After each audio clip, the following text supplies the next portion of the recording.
Une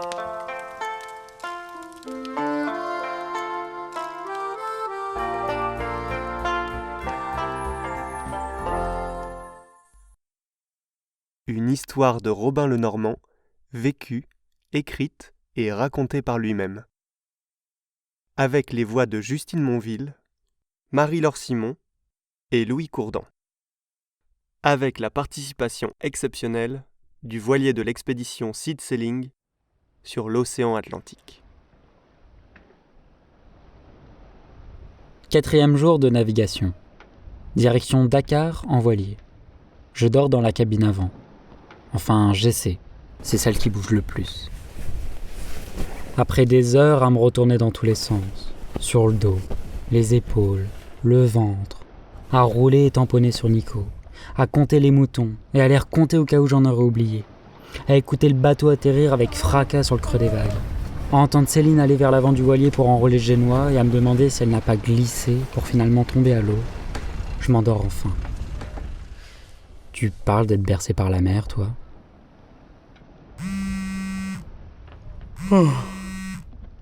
Montel me réveille. Il est 5 heures, mais Mathieu ouvre la porte et d'une voix douce me susurre. Robin, ça va être ton quart. Et moi de lui répondre. Ouais, c'est chaud. 3 heures de quart m'attendent. Justine m'accompagne. Je ne suis pas encore assez grand pour surveiller le navire tout seul. Elle est déjà dehors. Matt lui transmet les quelques infos utiles. Le routage, le vent, les bateaux au loin, qu'on dirait des phares mobiles. Pendant ce temps, je me vêtis d'un imperméable dans l'espace commun. J'entends des voix. C'est la radio VHF, toujours allumée sur le canal 16, le canal de sécurité veillé par tous les bateautistes. En cas de problème, on peut contacter les navires flottants et les autorités les plus proches. Sauf si on est au milieu de nulle part. Là, on aura peut-être encore plus de chances que Dieu nous entende. Manteau, gilet, chaussures aux pieds, me voilà prêt. La nuit m'appartient à moi aussi. Pas trop de vagues, un peu de vent, il ne pleut pas. On navigue au grand large. On avance bien. Je lève la tête, je suis ébloui. Les astres nous illuminent. Le ciel est presque sans nuages aujourd'hui. Comment décrire ce tableau de Van Gogh qui nous immerge ? Une nuée d'étoiles partout autour de nous. Quelques-unes filent de temps à autre. Elles sont pressées, celles-là. Pas comme nous. La demi-lune reflète dans l'eau. La mer et le ciel s'épousent. Ils se perdent dans cette éternité. Je sors alors mon portable. Pas de message. Il est en mode bateau. J'allume une appli pour identifier les étoiles. Nous nous arrêtons bien 1 heure à recenser le ciel, à passer les constellations en revue. La grande ours, c'est la casserole avec le museau et les pattes. Presque à côté, le magnifique lion qui ressemble à un cheval. De l'autre, on voit bien Orion et sa ceinture visant les Pléiades avec son arc. Pas loin, le taureau, le cocher, les inséparables Gémeaux, Castor et Pollux, guettant le petit chien à leurs pieds. Le ciel est son cinéma, projection d'un monde fascinant. Le veilleur devient captivé. Je me sens comme un roi, aux 1000 divertissements étincelants. Justine me propose alors de barrer. Pour garder le cap, on cherche une étoile et on la fixe. Je m'imagine l'horizon au loin. Me voilà apaisé. Sans le son des vagues et du mât, il ne restait que le silence. Schopenhauer parle d'ennui, Démocrite et Épicure lui rétorquent ataraxie. Plénitude de l'âme dans ce jardin mobile. Comme un instant suspendu.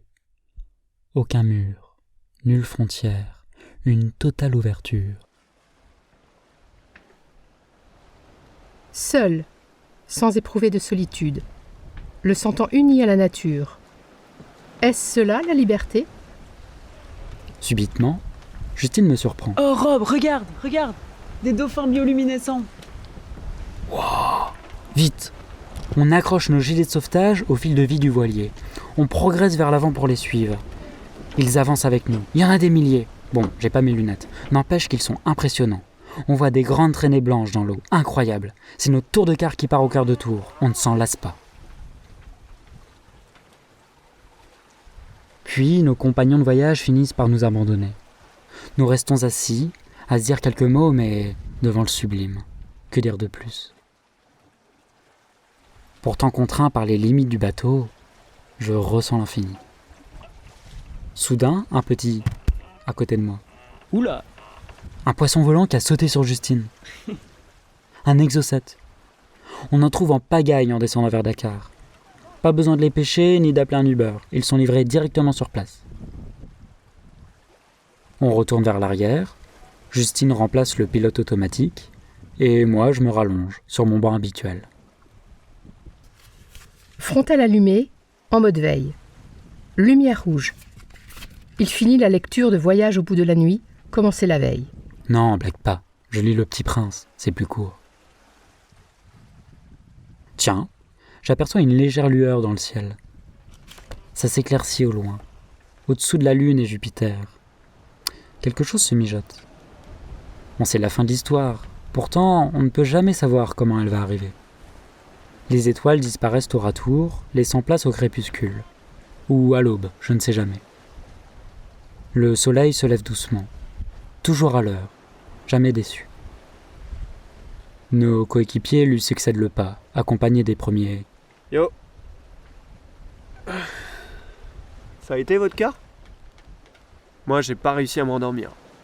Avec les ronflements de Nico.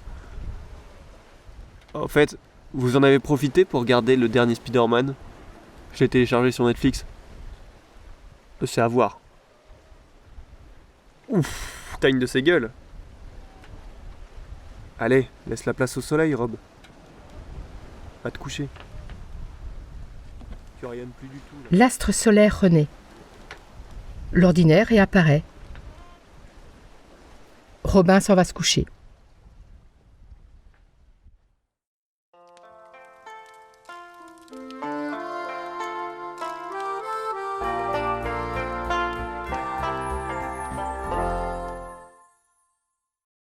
Alors, ça vous a plu ? Ce texte fut écrit par Robin Lenormand pendant son voyage d'1 an à travers l'Afrique de l'Ouest. En ce moment, il vous propose un tour du Sénégal à vélo dans le cadre de son podcast Énergie vagabonde.